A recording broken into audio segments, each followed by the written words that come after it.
search. How do I search? Because I don't know about you, but as parents, as students, are you overwhelmed about the idea of searching colleges? Because you just Google and then you're just lambasted with information. It's way too much information. There's a lot to filter through, and it takes a lot of time. So if you haven't started your search already, start it now, because really by the time you get into the summer of your junior year, you need to know where you're applying. You really, really need to know where you're applying. So some of these tools will help you in making that decision. So of course, we'll go through them. First one is search engines. So I just Google search college search engines, and of course it popped up this nice little list for me, which is interesting because CapEx, I found, changed their name. But there's so many college search engines, all these companies, right? And you know what? I've had students use several of those. And why they used one over the other was just really personal reason. If they felt like it was user-friendly and they liked the interface and how they interacted with it, then they chose it. Most of you, if you took AP Human already with Dr. Johnson in 9th grade or AP World last year, you should have a College Board account already. They have a very good search tool on there and all kinds of stuff that you can use. Princeton Review.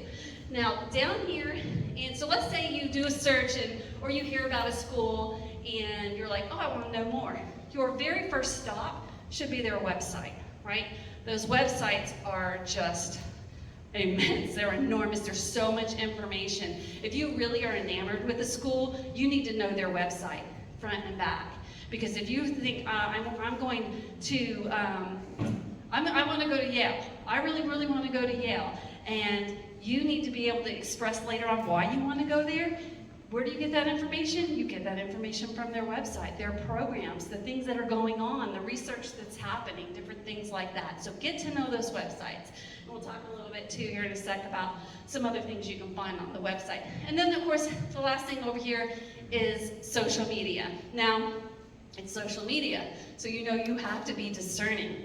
You can't just click on a YouTube video of how I got into Harvard, right, and listen to it, or top 10 things I wish I knew before I went to USC. You know, there's so many of those types of videos out there, and it can be overwhelming, and you can spend hours and hours watching these things, right? You have to turn on your thinking caps. You've got to make sure you're discerning where's this information, how recent is the information. Sometimes those videos that they'll put up are 10 years old. Does it even apply anymore?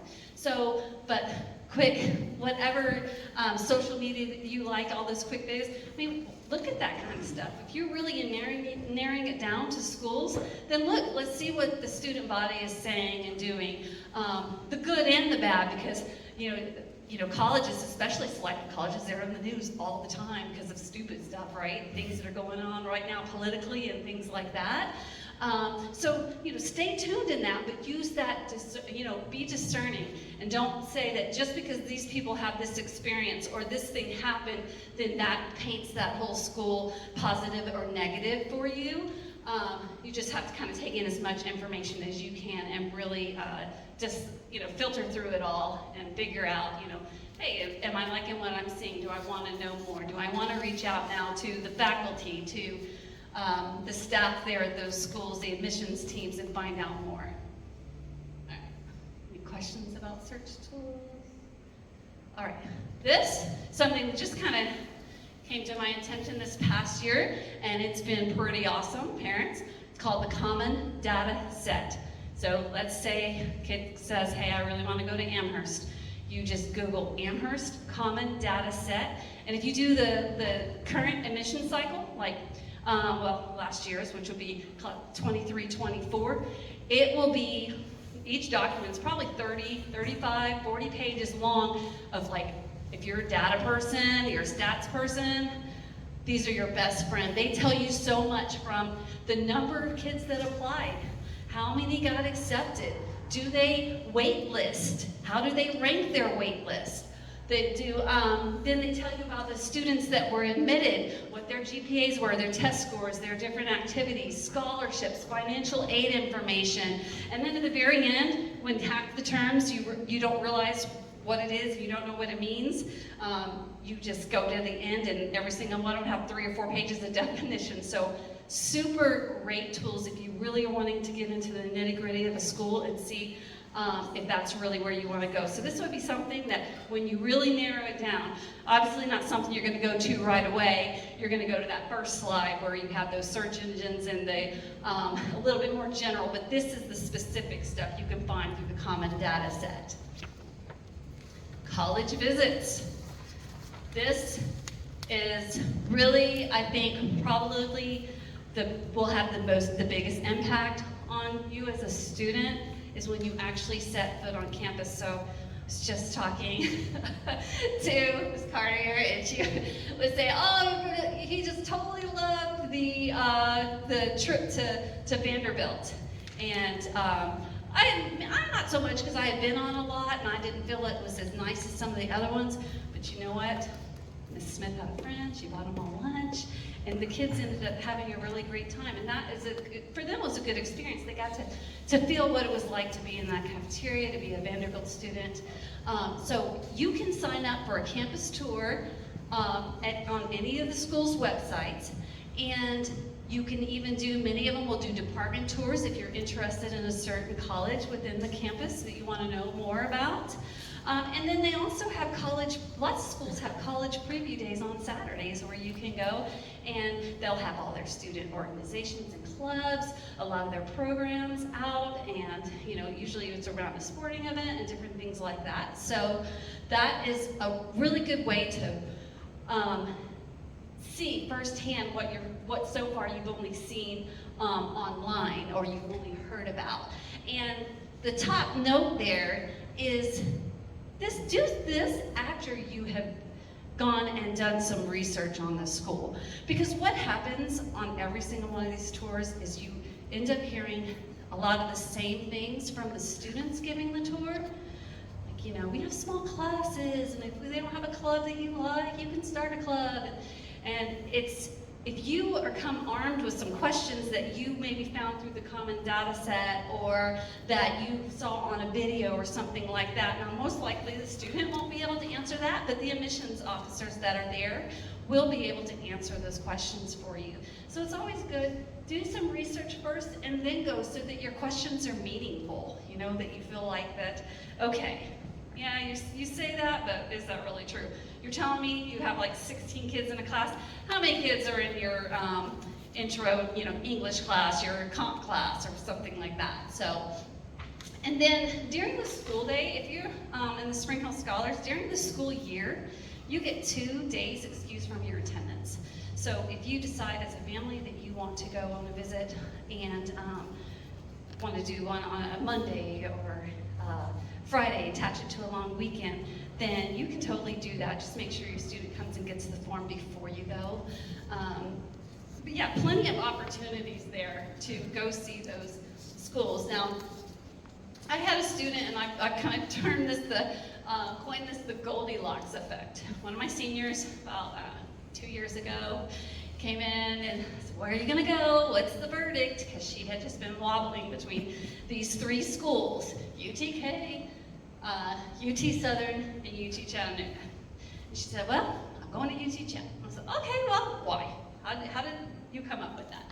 And she's like, well, I went to UT Southern, and it was really, really, really small, and it was 2 in the country, and I just felt like I stood out there too much. And then I went to UTK, and it's just in the city, it's just thousands of people there, and it was just way too big. But then when I went to Chattanooga, it was just right? So that is kind of, if she hadn't had that experience, I don't think it would have solidified in her mind where she was supposed to go. So actually stepping foot on those campuses and seeing how she felt really is what made the difference. And she had applied to all 3 schools, had got accepted to all 3 schools, and just was waiting to kind of figure it out. And so really it was almost toward the end of her senior year when she finally decided. Now, not everybody could go on college visits, totally understand that. We try to do a couple here with the students, but sometimes it's not feasible.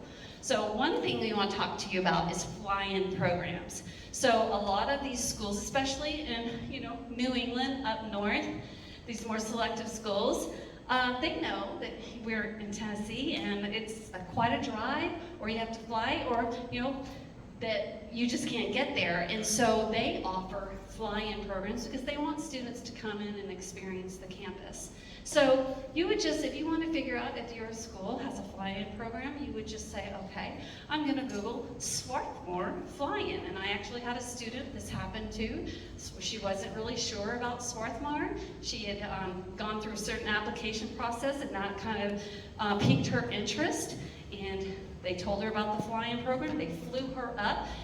Sometimes they're income-based where they'll pay as well for you to fly up there and treat you for the whole weekend. The kids stay on campus, things like that. So you just have to, each school is a little bit different, so you have to see what their program offers.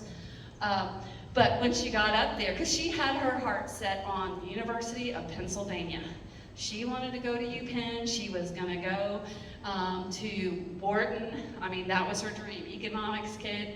And didn't get in. She didn't get in. And so when she heard about Swarthmore, she went up there. She found out she just loved the whole environment. She found out she could still take classes at UPenn, just get on a train. So that really, helped her. So that's another thing. A lot of times you'll look and they'll want it like the end of your sophomore year or during your junior years when they offer those. So if any school is just too far away and you're not going to be able to take a family trip up there, you might want to see that and see if they have those different programs. And like I said, sometimes it's income-based, but it just depends. And then of course, since COVID, online, there's so much stuff online now as far as college information direct from the college where you're hearing from them, from their students, from their admissions advisors. So you can, like this one over here is from Duke, and I just Googled, virtual visits, and as you can see, they have a bunch of different options. Of course, they have a campus tour where they take you around, but then they also do a lot of live information sessions, and a lot of times schools will work together with 4 or 5 schools, and they will say, hey, we're going to have admissions reps from these 5 schools. You just sign up and you log into Zoom or whatever it is, and then you kind of hear from the different 5 schools. So you can see that they'll have seasonal events, recorded sessions that they've already done in the past. So if you're really getting down to the nitty-gritty of your list and really trying to make decisions, attend some of those. And look at the bottom, I said, be sure to join any website that you go to if you're interested in any way. Join their mailing list, right? You're going to have to give us email. So here's my advice. I learned this because my daughter just went to college last year, and we spent 2 years of doing these lists. And she didn't check her email anymore. She got so over, she's like, I don't even check that. I'm like, did you find out that time that we set up? And she's like, I don't even check that, Mom, anymore. It's flooded.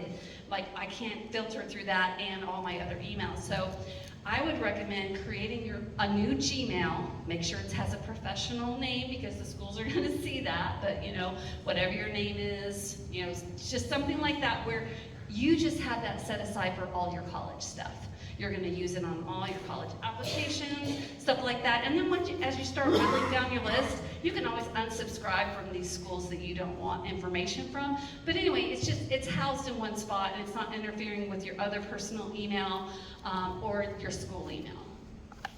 And school email, as many of you probably, if you use it, know that you can't get anything from outside Murray K-12 source. Yeah.